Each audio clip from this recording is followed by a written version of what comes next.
Hey y'all, welcome back to the Violet Times, where you come for the good news, but you stay for the books. And what's the good news? The good news is knowledge. We're back with the 48 Laws of Power by Mr.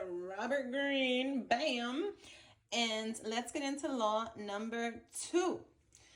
Let's get into law number 2. Never put too much trust in friends. Woo! Learn how to use your enemies. Be wary of friends. They will betray you more quickly, for they are easily aroused to envy. They also become spoiled and tyrannical. But hire a former enemy, and he will be more loyal than a friend, because he has more to prove. In fact, you have more to fear from friends than from enemies.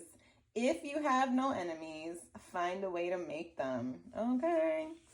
So, Mr. Robert Greene goes through some historical anecdotes in these pages here. And if you're interested in reading them, please acquire the book.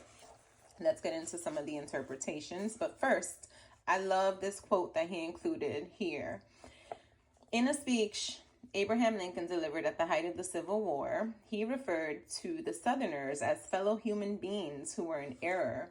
An elderly lady chastised him for not calling them irreconcilable enemies who must be destroyed.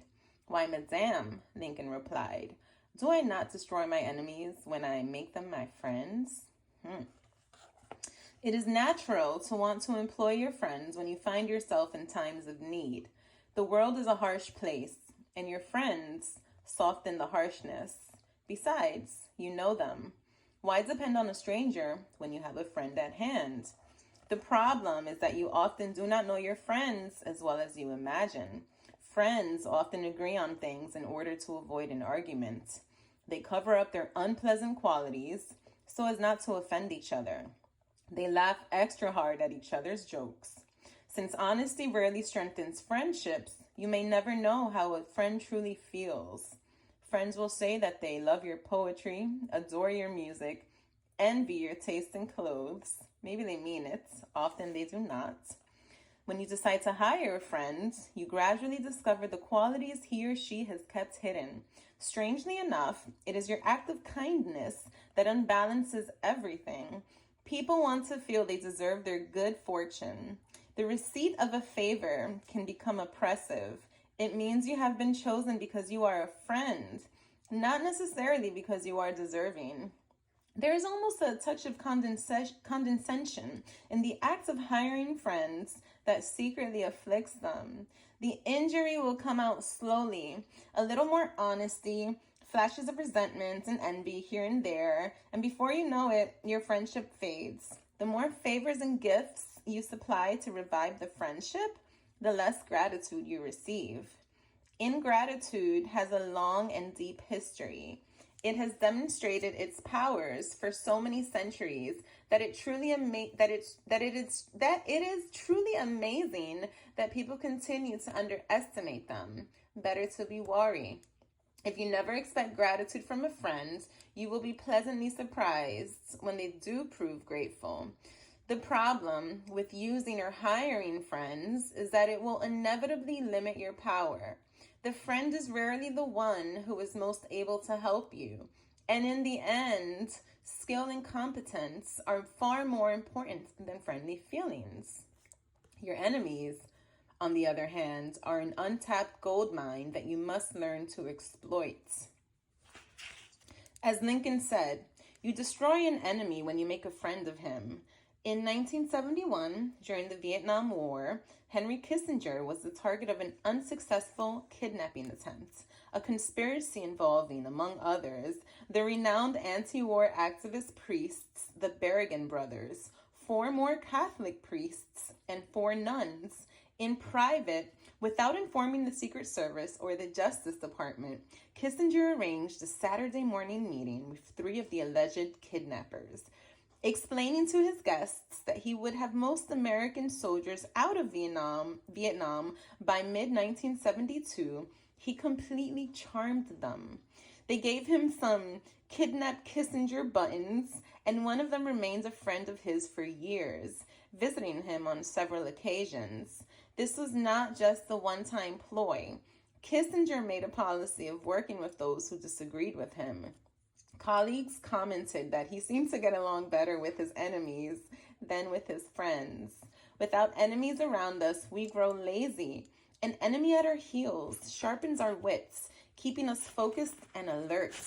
It is sometimes better than to use enemies as enemies rather than transforming them into friends or allies. Never let the presence of enemies upset or distress you. You are far better off with a declared opponent or two than not knowing where your real enemies lie. The man of power welcomes conflict, using enemies to enhance his reputation as a sure-footed fighter who can be relied upon in times of uncertainty.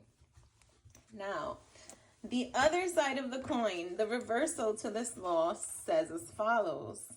Although it is generally best not to mix work with friendship, there are times when a friend can be used to greater effect than an enemy. A man of power, for example, often has dirty work that has to be done. But for the sake of appearances, it is generally preferable to have other people do it for him. I'm sorry, my dogs are in the background going crazy. Friends often do this the best, since their affection for him makes them willing to take chances. Finally, the problem about working with friends is that it confuses the boundaries and distances that working requires. But if both partners in the arrangement understand the dangers involved, a friend often can be employed to great effect. You must never let your guard down in such venture, however. Always be on the lookout for any signs of emotional disturbance, such as envy and ingratitude. Nothing is stable in the realm of power, and even the closest of friends can be transformed into the worst of enemies. Now, he includes an image for all of the laws, and the image for this one is the jaws of ingratitude. Knowing what would happen if you put a finger in the mouth of a lion, you would stay clear of it. With friends, you will have no such caution, and if you hire them, they will eat you alive with ingratitude. Woo! Wow. Okay, y'all.